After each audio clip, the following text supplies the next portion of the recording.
안녕하십니까. 생방송 충북, 오늘은 수요일 아침에 인사드립니다. 우리가 기운이 없고 공복감이 느껴질 때 빵이나 라면 같은 걸 먹게 되면 기분도 좋아지고 배도 부르게 되잖아요.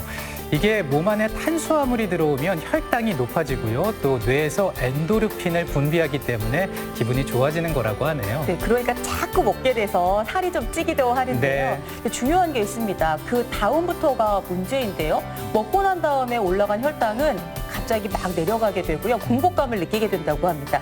뭐 달달하게 먹은 빵이라든가 라면 이런 류의 탄수화물들은요. 오히려 우리 건강에 그 감정에 기복을 주게 돼서 우울감을 가져오게 될 수도 있다고 합니다. 그렇습니다. 조사 결과를 보면 탄수화물이나 육류를 많이 드신 분들은 그렇지 않은 분에 비해서 우울증 위험이 65%나 높았다고 하고요. 반면에 식이섬유가 많이 들어가 있는 뭐 채소나 과일, 해조류를 먹은 사람은 우울증 위험이 41%나 낮았다고 하네요. 네, 우리가 먹는 음식으로 이렇게 우울증을 유발할 수도 있고 퇴치할 수도 있다고 생각하니까 정말 음식 잘 챙겨 드셔야 되는데요. 뭐 탄수화물이나 육류보다는 채소, 과일 중심으로 식단을 좀 뿌려보시면 훨씬 더 건강하고 기분 좋은 하루를 만들겠습니다. 네, 오늘도 건강한 하루 만들어 보시기 바라고요. 오늘 첫 소식은요. 우리 충북 지역의 이슈를 좀 살펴보겠습니다. 투데이 브리핑 시간인데요. 보도국의 진기훈 기자 나와 있습니다. 안녕하세요. 네, 안녕하세요. 보도국의 막내 기자죠? 네, 반갑습니다. 네. 자, 오늘 어떤 기사들 준비하셨습니까? 네, 오늘 첫 번째로 좀 준비한 내용은 오염물질 방류 때문에 이 하천과 마을이 심각하게 오염되고 있는 실태를 준비했습니다. 네, 이 비만 오면 또는 밤이면 몰래 오염물질을 버려서 문제가 되는 경우들이 종종 있어왔는데요. 우선 어느 지역의 이야기인가요? 네, 우선 첫 번째로는 지난 7월 말에 발생했던 일입니다. 이 옥산면 금계리의 하천에 엄청난 거품이 떠내려왔던 사건에 대한 이야기인데요. 지난달 28일 새벽 5시 30분쯤 마을 주민들은 너무 놀라고 또 무서울 수밖에 없었습니다. 바로 지금 보시는 것처럼 이 엄청난 거품이 마을 인근 하천으로 떠내려왔기 때문인데요. 장장 5시간이 지나서야 이 거품은 잦아들었습니다. 네, 저도 이 뉴스를 통해서 이 소식을 접했었는데 이 하천 오염이 상당한 것 같고 주민들도 걱정이 이만저만이 아닐 것 같습니다. 원인이 나왔습니까?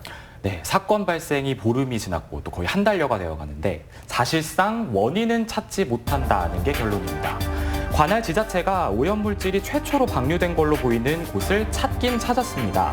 하천 상류에 있는 한 농촌 마을에 연결돼 있는 우수관이었는데요. 문제는 저 마을에 뭐 이렇다 할 CCTV도 없고 또 저렇게 어마어마한 양의 거품이 생길 만한 오염물질이 나올 수 있는 이런 공장 같은 시설도 없었다는 겁니다. 그러다 보니까 누군가가 비가 많이 오는 일요일 새벽 시간대를 노려서 오염물질을 버리고 가지 않았을까 강하게 의심은 가지만 결국 누가, 언제, 왜 오염물질을 방류한 건지는 미스테리로 남게 됩니다. 네. 자, 이게 누가 버렸는지를 모른다. 이렇게 된다면은 관할 지자체에서 수사기관에 의뢰를 해야 될 텐데 의뢰조차 할 수 없는 상황이 된 건가요? 네, 사실 취재를 진행하면서 이 부분이 좀 가장 아쉬운 부분이었습니다. 우선 저 오염물질이 세제 같은 데 쓰이는 계면 활성제인데요. 저 정도의 거품이 나오려면 적어도 2, 3톤가량은 버려야 된다는 겁니다. 엄청난 양이죠. 네, 그런데 이런 방류로 의심되는 건을 조사하다 보면 열의 9은 잡아내지 못한다고 합니다. 이 하천 위생관리가 지자체에서 이루어지죠. 그런데 지자체는 수사기관이 아닙니다. 그러다 보니까 초반 증거 잡기가 상당히 어려운 겁니다. 네, 그런데 수사기관은 이 범죄 행위로 의심될 만한 근거가 있어야 사실 움직이는 거잖아요. 하지만 뭐 용의자가 특정되는 것도 아니고 뭐 그냥 누군가가 방류했을 거다 이런 의심만 있는 상황에서는 뭐 수사기관이 나서지를 않는다는 겁니다. 네. 오로지 지자체가 조사합니다. 즉 누군가가 작정하고 감시가 소홀한 장소와 시간대를 골라서 오염물질을 버리고 도망간다. 이러면 손 쓸 방법이 없는 거죠. 네, 누가 버렸는지 모르기 때문에 손 쓸 방법이 없다. 그렇다면 이제 누가 버렸는지 알게 되면 이 경우는 문제 해결이 좀 쉬워진다고 할 수 있겠는데요. 누가 어디서 흘러나오는지를 알지만 또 이걸 해결할 방법이 없는 곳이 있다면서요.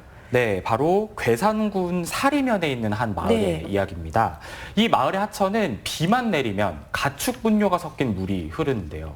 근처 야산에 300톤 가량의 가축 분뇨가 어느 날 갑자기 떠내려오면서 이런 일이 시작됐습니다. 네, 이 300톤 가량의 가축 분뇨라는 건데 양이 상당합니다. 어디에서 내려온 건가요? 네, 이 마을 뒷산 꼭대기 부근에 사슴과 젖소 등을 키우는 농장이 있습니다. 네. 근데 이제 그곳에 약 5년간 쌓여있던 가축 분뇨가 지난 6월 1일에 갑자기 쏟아지면서 아래쪽 마을 인근을 덮친 건데요.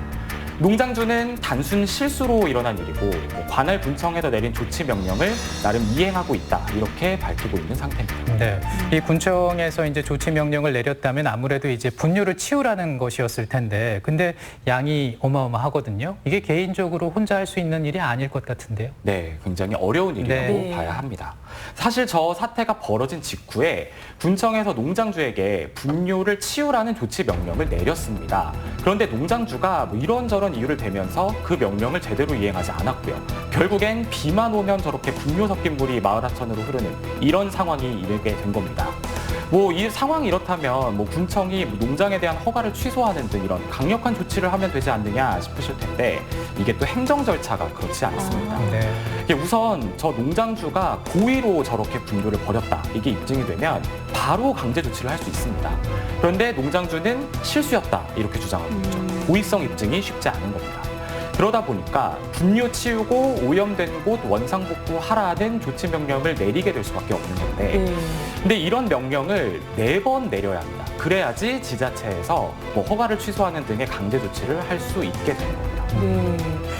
이게 뭐 4번 명령이 그러니까요. 내려지고 난 다음에 뭔가 조치를 취할 수 있고 그 다음에 처분을 할 수 있다. 이 지역 주민 이렇게 되면은요, 네. 이 시간이 꽤 걸리잖아요. 4번 명령을 내릴 정도면 그렇죠. 이게 시간이 꽤 걸리는데 이렇게 되면 특별한 뭐 조치를 취할 수가 없는 거 아니에요? 네, 주민들이 사실 가장 답답해하는 부분이 바로 네. 이 지점입니다. 지자체 차원의 명확한 대책이 없다는 건데요. 주민의 목소리 일단 한번 들어보시죠. 대책을 세워서 뭔가를 좀 앞으로 어떻게 해야 되겠다 주민을 갖다 설득하는 그런 게 없고 몰라라 하는 그런 실정이니까 우리는 답답하죠 이거. 네, 그렇죠. 물론 네. 관할 군청에서는 이렇게 행정 절차를 밟아 나가면서 농장주를 검찰에 고발했습니다. 하지만 주민들은 일단 저 분뇨부터 좀 말끔히 치워주길 원하는 건데요. 그렇지만 뭐 행정 절차에 막혀서 오염 원인을 찾아놔도 뭐 2달이 넘도록 임시 처방만 반복하는 이런 답답한 상황이 이어지고 있는 겁니다. 뭐 결국 지금 이 2사례, 뭐 앞선 거품 사례와 이 분뇨 사태를 보면요. 오염 원인을 찾는 것도 어렵고 막상 오염원을 찾아도 이렇다 할 조치는 바로 내리지 못하는 이런 형태의 구조인 겁니다. 네. 뭐 지자체가 적극적인 행정을 하는 것도 중요하겠지만 더불어서 제도 개선이 시급히 이루어져야 할 걸로 보입니다. 네, 뭐 사실 하천 오염이라는 게 이제 주민들의 건강에 또 영향을 줄 수도 있고 또 환경을 파괴하는 문제니까 참 상당히 좀 심각하다라는 생각이 드는데 이렇다 할 대책이 없다고 하니까 답답하게 느껴집니다. 네. 자, 다음 소식으로 넘어가 보겠습니다. 근데 진규은 기자가 저희한테 뭐 질문을 좀 하시겠다고요? 네, 네. 한 가지 좀 질문을 드려보려 네. 합니다. 혹시 인도로 다니시다가 이렇게 인도 위에 자전거 도로 설치되어 있는 거 혹시 좀 보신 적 있으신가요? 많이 봤죠. 네. 네. 근데 그 자전거 도로인데 자전거가 가기보다는 사람들이 더 많이 다니고 그러니까 뭔가 물건이 쌓여 있는 경우들도 있고 그렇더라고요. 네, 그렇게 많이 보셨을, 뒤섞여 다녔을 그 자전거 도로에 대한 이야기를 좀 해보려 합니다. 지금 보시는 시청자 여러분들 중에서도 인도 위에 마련된 자전거 도로로 달리시다가 보행자와 부딪힐 뻔한 경험 있는 분들 있으실 텐데요. 실제 한 고등학생이 인도 위의 자전거 도로로 달리다가 갑자기 튀어나온 노점상과 부딪히는 사고를 냈는데 검찰청에까지 가는 일도 있었습니다. 네, 그러니까 이제 한 고등학생이 인도 위의 자전거 도로를 달리다가 노점상과 부딪혀서 검찰 조사를 받게 됐다 이 얘기인데 구체적으로는 어떤 내용입니까? 네, 우선 자전거는 차로 분류가 됩니다. 네. 그러다 보니까 이 사고 사례의 경우에도 이게 아무리 자전거 도로상에서 일어난 일이라 해도 차와 사람이 부딪힌 게 되는 거거든요. 그러다 보니까 교통법이 적용됩니다. 피해자와 합의가 안 될 경우에는 형사 입건까지 될 수 있습니다. 네. 혹시 네. 네, 근데 이 사례에서는 자전거를 타던 학생 부모가요, 이렇게 상인에게 즉각 사과를 하고 또 보험 처리까지 약속을 했습니다. 네. 그런데 노점 상인이 형사 합의금을 요구하게 되면서 그 액수를 조정하느라고 결국 고등학생이 검찰에까지 가게 된 겁니다. 그 혹시 조금 전에 이제 질문에서 우리가 자전거를 타고 달리다가라는 그런 내용이 좀 있었거든요. 네. 이 학생이 너무 세게 달렸던 건 아닌가요? 인도하고 이게 연결되어 있으니까. 네, 그런데 이제 사고 지점을 제가 가봤는데 네. 이게 굉장히 도로폭이 좁고요. 또 이제 아파트 입구와 또 바로 연결된 지점이어서 이렇게 속도를 많이 낼 수 있는 곳은 아닙니다. 네. 또 사고 자체도 크게 부딪힌 사고는 아니었습니다. 아, 네. 그럼 지금 노점상 측에서 조금 과도하게 금액 조정을 하고 있는 듯한 느낌이 든 그런 사건인가요? 뭐 그건 이제 조정이 되는 결과는 봐야 하겠지만 아. 어찌됐건 피해자와 가해자로 나뉘게 된 상황인 거죠. 네. 네. 자, 근데 사실 이렇게 그 인도하고 아마 여러분 보셨을 텐데요. 인도에 이제 자전거 도로가 설치되어 있으면 이런 사고는 충분히 날 수 있는 사고다라고 예견할 수 있지 않을까요? 네, 그렇죠. 그러니까 물론 우선 이 해당 학생은요, 사고 후유증 때문에 자전거는 아예 타지 못하고 있는 상황입니다. 자전거를 아예 운행을 안 해요. 거기에 대한 트라우마가 있어가지고 많이 진정은 됐지만 아직도 이제 이 사건이 종결되지 않은 부분에서 많은 부담을 가지고 있습니다. 네, 보신 것처럼 상황이 좀 심각하죠. 그런데 청주에서는 실제 이 자전거 도로의 80%가 앞서 사고가 난 곳과 같은 인도와 자전거 도로가 함께 있는 인도 자전거 겸용 도로로 돼 있습니다. 그렇다 보니까 이런 사고 얼마든지 발생할 수 있고요. 이런 사고 위험에 많이 노출돼 있는 거죠. 네, 사실 뭐 인도를 걷다 보면 자전거 이렇게 지나가기 때문에 옆에 있는 친구가 좀 피해라 이런 얘기를 전 들은 적도 있어서 참 불편함을 좀 느끼는 경우도 있는데 행정적인 문제도 있네요. 그렇습니다. 네. 이런 것에 대한 어떤 대안은 뭐가 있을까요? 네, 그 차도와 자전거 도로 그리고 인도가 완벽히 분리되어 있는 형태인 자전거 전용 차로가 그 대안으로 주목받고 있습니다. 서울을 비롯한 몇몇 지자체들이 도입하고 있는 자전거 도로의 형태인데요. 지금 보시는 화면이 바로 서울 도심 한복판에 있는 자전거 전용 차로입니다. 네. 보시는 것처럼 이 기존 차로의 공간을 확보해서 자전거 도로를 아예 구분해 놓는 형태입니다. 오직 자전거만 다닐 수 있고요. 차나 오토바이가 이 도로를 침범해서 사고가 났다. 이러면 100% 차량 과실입니다. 그러니까 자전거와 보행자, 차량 운전자가 각자 마주칠 일이 없죠. 그러다 보니까 모두 안전하게 다닐 수 있는 겁니다. 네. 그렇죠. 이 정도는 좀 되어줘야 안전하게 자전거를 탈 수 있지. 안 그러면 그렇습니다. 너무 위험한 상황이니까요. 네. 근데 우리 지역에 저런 도로는 지금 있나요? 없나요? 네, 안타깝게도 저희 지역 충북에는 이런 형태의 도로는 없습니다. 아. 네. 심지어 재건축이나 재개발 등으로 새롭게 조성되는 동네에서조차 이 인도 위에 자전거 도로가 같이 조성되고 있는 형태인데요. 관할 지자체는 뭐 공간과 예산이 부족하다 보니까 뭐 계속 이런 형태로 자전거 도로를 조성할 수밖에 없다. 뭐 이런 입장입니다. 네. 또 아무래도 인도 위에 뭐 진짜 적재물 쌓아놓을 수도 있고요. 그리고 또 뭐 사람도 다닐 수 있고요. 이렇게 하다 보면 굉장히 위험해질 수 있는데 그런 걸 실제 많이 느끼시죠? 네, 굉장히 많이 느끼고 또 네. 요즘에 특히 인도 위에 보면 전동 킥보드 같은 것도 많이 타고 다니잖아요. 근데 이런 전동 킥보드 같은 개인 이동 수단 그중에서도 전동 킥보드의 이용이 최근 굉장히 빠르게 늘고 있습니다. 이게 불과 2년 전만 해도 이게 전국 8만 대였던 게 오는 2022년까지는 30만 대까지 늘어날 전망이고 네. 또 그만큼 사고도 많이 늘었습니다. 2017년 117건이었던 교통사고가 1년 새 225건으로 2배가량 늘었고 또 부상자도 100명 넘게 증가했습니다. 현행법상 전동 킥보드는 차로 구분됩니다. 그렇기 때문에 차도로 다니는 게 원칙입니다. 하지만 인도는 물론 자전거 도로까지 침범해서 다니는 경우가 굉장히 많죠. 그러다 보니까 이 전동 킥보드에 킹란이라는 별명까지 붙었습니다. 뭐 고속도로나 국도 달리다 보면 고라니가 갑자기 튀어나와서 차에 부딪히는 경우가 있잖아요. 여기서 붙여진 별명입니다. 네. 뭐 이런 별명이 생길 정도로 사고가 많아지는데요. 전문가들은 보행자와 완벽히 분리된 자전거 전용 차로에 전동 킥보드를 다니게 하면 충분히 안전을 확보할 수 있다고 말하고 있습니다. 네. 물리적으로 구분된 전용 차로를 확보해서 자전거, 퍼스널 모빌리티를 안전하게 다닐 수 있는 공간 확보가 큰 틀에서는 보행자의 안전, 차량의 안전, 자전거와 퍼스널 모빌리티의 안전에 기여할 수 있는 부분들이 있다고 생각을 합니다. 네. 결국에는 완전히 이제 분리를 해놓는 게 사고를 막고 안전을 확보하는 대안이다 이 얘기군요. 네, 그렇습니다. 실제 서울시는 오는 2022년까지 자전거 도로를 분리된 형태인 이 자전거 전용 차로로 바꾸는 계획이 추진 중이고요. 또 이 자전거 전용 차로에 전동 킥보드와 같은 개인 이동 수단까지도 다니게 할 방침입니다. 또 이웃 도시인 대전에서 역시 신도시의 경우에 이렇게 분리된 자전거 도로가 설치되고 있거든요. 뭐 기존 도로를 바꿀 수 없다면 뭐 새로 조성되는 곳에라도 반드시 이런 인프라가 조성돼야 한다는 겁니다. 네. 자, 이제 사회가 발달하면서 전동 킥보드가 등장할지 아마 50년 전에, 30년 전에 누가 알았겠습니까? 이러다 보니까 도로는 자꾸 좁아지고 확보는 해야 되고 지자체도 네. 참 많이 신경이 쓰일 것 같은데요. 어쨌든 그 안전을 위해서 각별하게 신경을 좀 써주셨으면 좋겠고요. 자, 세 번째는 어떤 기사 준비하셨습니까? 네, 마지막으로 준비한 내용인데요. 네. 이게 미성년자들의 음주 때문에 몸살을 앓고 있는 업주들에 대한 이야기를 준비했습니다. 네, 사실 뭐 요즘 중고등학생들 보면요, 일반 성인과 구분이 안 되는 경우도 좀 있고요. 근데 보니까는 일탈의 수법이 점점 더 교묘해지고 있다고요. 네, 이렇게 날로 교묘해지다 보니까 청주의 한 술집에서는 이런 일도 있었습니다. 신분증 검사를 하다가 위조된 신분증을 제시한 미성년자를 잡게 된 사연인데요.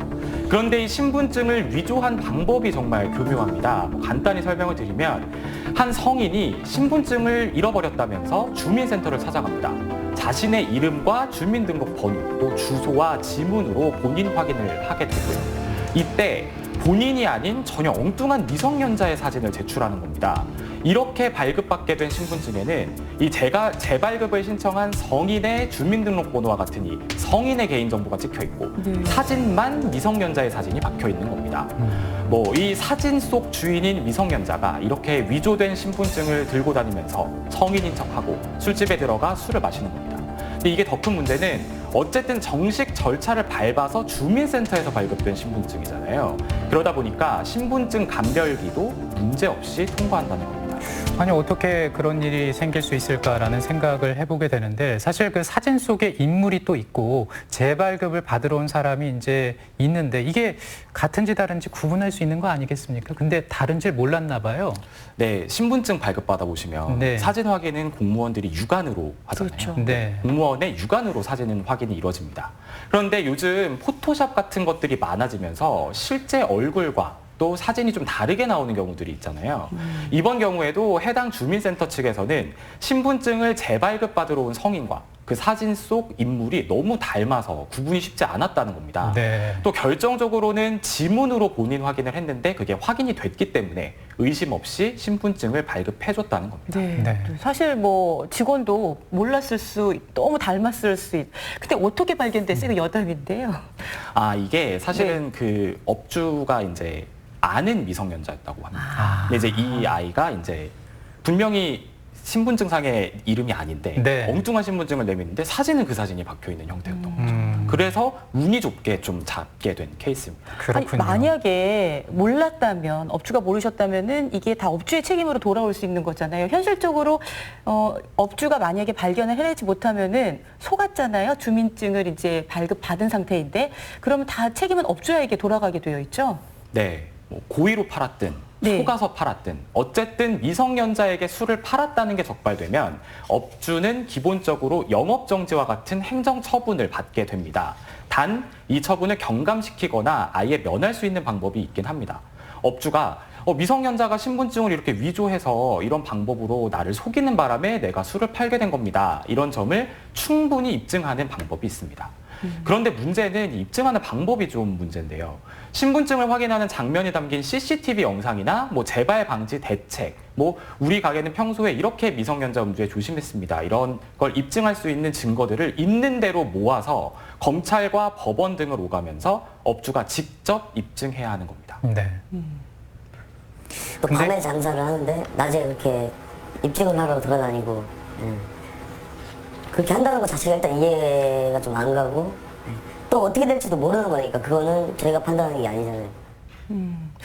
자, 이거 맘먹고 속이려고 하면 그러니까요. 도둑 한 명 잡기가 힘들다 이렇게 이야기하는데 참 이게 어려운 문제입니다. 자, 근데 이제 이렇게 해서 미성년자가 업주를 속였다 이렇게 되면은 미성년자가 잘못한 거잖아요. 네. 그런데 또 처벌은 솜방망이라면서요. 네, 이렇게 업주들은 이렇게 곤란한 입장에 놓이는데 정작 네. 작정하고 속인 미성년자들에 대한 처벌은 정말 미약합니다. 우선 신분증을 위조하게 되면 이게 공문서 부정행사죄와 공문서 위조죄에 해당합니다. 하지만 미성년자는 보호 대상이라는 이유로 처벌을 거의 받지 않습니다. 또 훈계 조치에 그치는 경우가 많고요. 또 상습이라고 해도 형사 처벌이 아니라 소년법정으로 바로 넘겨져서 보호관찰 처분을 받는 정도에 그칩니다.